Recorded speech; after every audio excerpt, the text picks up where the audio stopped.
have been elected a member of the Legislative Assembly, do solemnly affirm that I will bear true faith and allegiance to the Constitution of India as by law established, that I will uphold the sovereignty and integrity of India, and that I will faithfully discharge the duty upon which I am about to enter.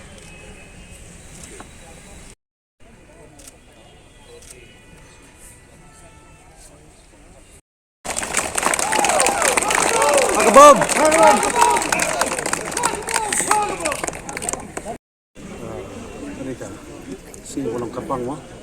Nang nisikamat sedang, like what I've said, starts a new era. So your constituency, and also I think a good thing, and with God's blessing to the people of the constituency and also for the state. What do you, new era in what sense you can explain? I didn't get you.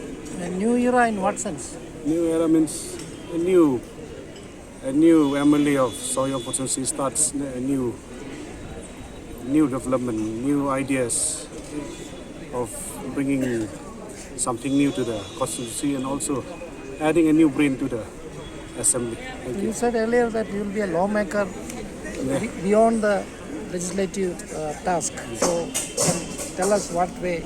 I didn't say much about that, but being a legislator, you just come and sit in the assembly. I want to be a legislator who will speak in the assembly, which me speaking might be an addition or wake-up call to many other MLAs in the assembly. There's a lot of unaccomplished work of your... Starts from ground zero. He's done a lot for the constituency, and talking about myself, then I'll start everything from ground zero. Thank you.